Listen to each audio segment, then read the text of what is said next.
Hello lovely simmers, SimsEclaire here and welcome back to my channel. For today's video, we are building a White Witch's home in Glimmerbrook. Now this house was inspired by a couple of different Victorian homes I saw online. I really like building Victorian homes in The Sims, but they are so hard to do because Victorian homes are so ornate, especially on the outside with the woodwork and the details and like all the fine points, and it's hard to recreate that in The Sims with like the scale of things. And they also don't have, there isn't a lot of like outdoor wall decorations to kind of recreate some of the very nice detail work that went into the Victorian homes. I kind of hope that one time we get like a pack that's more oriented for the outside of homes, for so we can have a little bit more woodworking options, a little bit more decoration options, because right now the biggest thing that I do, and you'll see me do it on this build, is I just take columns and I put them everywhere, because the columns are like the most ornate things we have in The Sims: columns, windows, and doors for like the outside of things. And so I figure like if you place them on like walls, it almost looks like they're like wall details. So that's kind of what I do whenever I create Victorian homes, and you'll see that as I'm building this home right here. But I just wish we had more options, because I think it would make it so much easier to build these style of homes. But anyway, this home ends up being 1 bedroom, 1 bathroom, and an office or a study area for the witch to do all their spell casting. And I decided to make this a spellcaster's house because I figured it kind of went along with the theme. There aren't a lot of Victorian homes in Glimmerbrook, but to me, because I grew up watching Charmed, like witches just live in Victorian homes. That's just how it is. Like that's how I've always pictured them living. So I decided to go ahead and build it here in Glimmerbrook, and then because I was building in Glimmerbrook, I decided to make it for a witch. And I did think that this witch lived by herself. I didn't think that she had a partner or anything. I thought that she was probably older than she looked. I'm not sure how aging works with the spellcasters in The Sims, but sometimes like myth and lore for spellcasters means that they they age, but they don't really age in looks. And so I figured she was probably somewhere around like 150 years old, but she still looked like a young adult sim. So she kind of just like stayed in her house. She didn't really go out all that much because people would start to notice that she wasn't aging. And I figured she was probably living quite a lonely life, but she did that on purpose because obviously she could create spells that would like make people forget about her, but I thought that she was trying to be as good as possible. She didn't want to put spells on non-spellcasters. She just wanted to live out her days.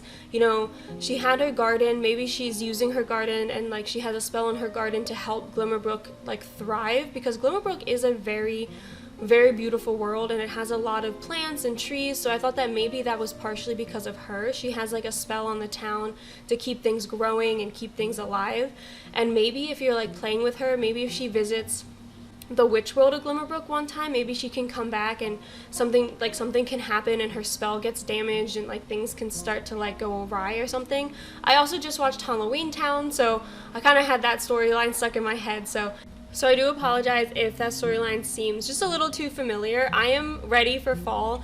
I don't know what it is, but the moment July 4th is over, I am ready. I've put out all my fall decorations. I'm trying to take like an inventory so that way when I get back from my trip, I can like go get some more and start decorating my apartment and get things settled, because I want to do it step by step, because since I do have my new dog, I'm a little nervous that if I start putting out new things, especially things that kind of smell like cinnamon because it's all fall decor, he's gonna start like freaking out. And he's gonna start trying to like nip on things because he is still a puppy. So I'm kind of trying to do this like step by step, slowly introduce him to some of these decorations, because I have a lot. Fall and winter, I have a lot of decorations that go up in my tiny little apartment, so it's gonna get really crowded in here with him. So I'm kind of trying just to make it work. But that was also kind of where like the whole spellcaster thing came from, because I've been watching a lot of like Halloween-ish movies. I just watched Practical Magic. You can probably tell like the similarities between this house and the house in Practical Magic, and I just really wanted to kind of like build and create something for like the style that I've been just living in for the past couple of weeks. But right now we're just doing the landscaping. The landscaping is very simple because I thought that this witch had put a spell on the town and everything was like plenty and beautiful and like thriving. I did think that her yard itself probably had a lot of overgrown bushes. It probably looked very green and naturey. I did give her a little pond where she can go fishing, because if you have like the potions one. It's like an outdoor. If you have the potions aspiration for witches, it's under outdoors, and I think it's because, if I remember correctly, they have to go like fishing, they have to go find plants, they have to be like out in nature, and I thought that was probably the type of witch that she was. She, because of the, you know, the spell she put on the town, I thought that she was probably very into nature. She was always outside working on her garden. She was always, you know, just being out, not around other people, but like being out trying to find stuff for her potions and for her spells and trying to like live off the land. So that's why I gave her her own little pond. I figured she probably built her house here because of the pond. And I also made sure I put quite a few fish in there, and then some of the other stuff that we got with cottage living. Now you can't see it here because they do, for some unknown reason, just show up as like little blocks instead of like the actual animals, but in the screenshots I think you might be able to see a couple. You can also see one of the bunnies because I did place one of the bunny trees here. You can see one of the bunnies trying to hop out into the garden planters.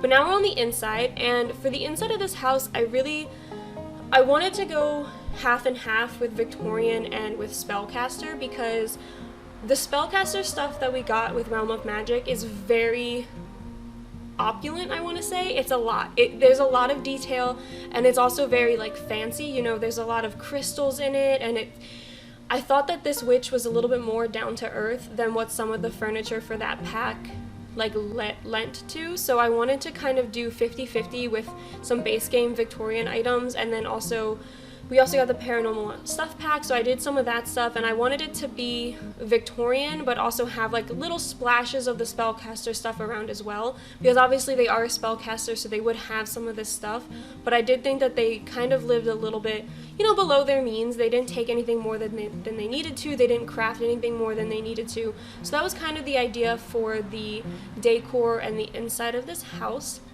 But besides that, I am going to leave this video here. I hope you all enjoy the rest of it. If you do, please be sure to leave a like and subscribe to my channel, and I will see you all next time. Bye!